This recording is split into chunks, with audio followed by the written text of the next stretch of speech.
Hey guys, and welcome back to another episode of Federico Talks Watches. Boy, is it good to be back. I've been out of the office for a few days, on business, also a short little vacation, just running around, and today is my first day back.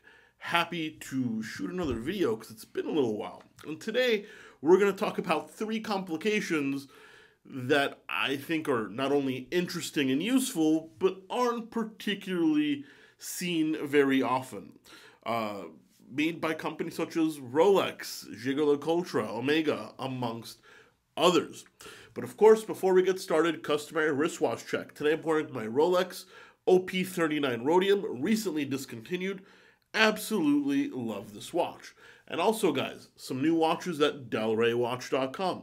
Just got in a Tudor Black Bay GMT, full box and papers. Go check it out.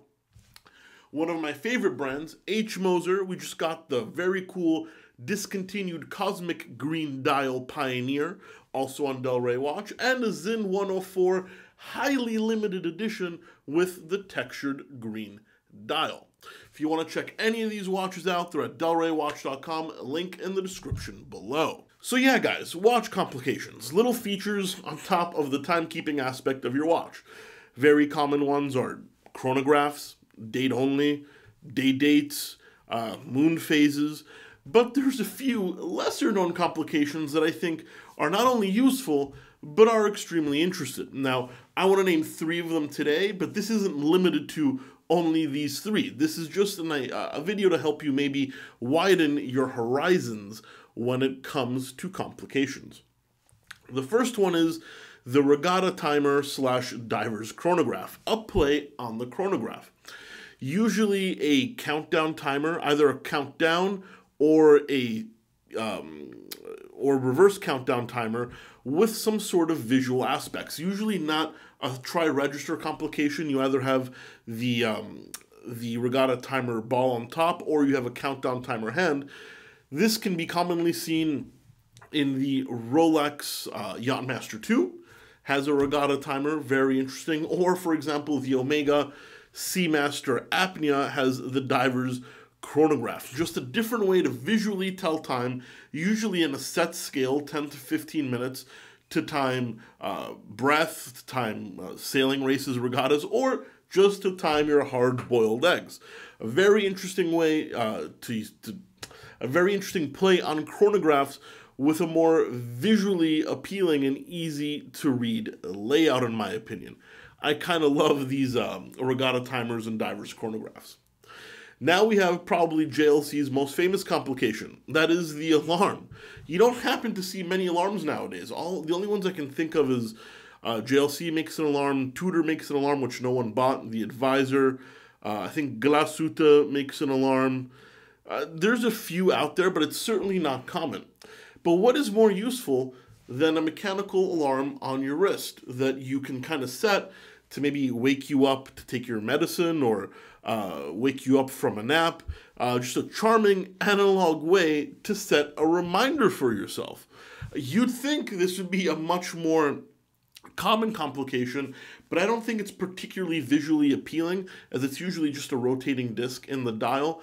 And I think most people buy complications for the visual appeal, not for the added functionality. So unfortunately, not particularly common, but certainly very, very cool. Now we delve into quartz. Now, everybody knows I'm not a huge fan of quartz, but if you're going to do quartz, do it right. And why do people do quartz? Well, for accuracy. So now you can get radio-controlled quartz movements made by, Seiko makes some, Junghans makes another one, even though in a much more classic shape. We actually have one in stock. So what is this? This is a quartz movement that, sets itself by a radio wave. So it'll adjust the time based on where you are. It'll self-correct. It'll always be accurate.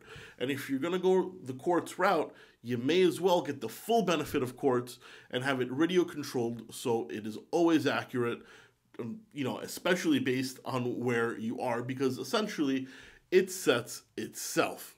Now, with a company like Seiko, you get a very tough one. With a company like Junghans, you get something a little under the radar, more dressy, more traditional looking, but with that high functionality that kind of blends in and it could be a mechanical watch. My point is, if you're going to go with a microchip, you might as well get the full functionality. And radio-controlled quartz, also not particularly common. Guys, those are just 3 complications I wanted you to explore today. There's many, many more we could talk about. Split-second chronographs, the different types of world times.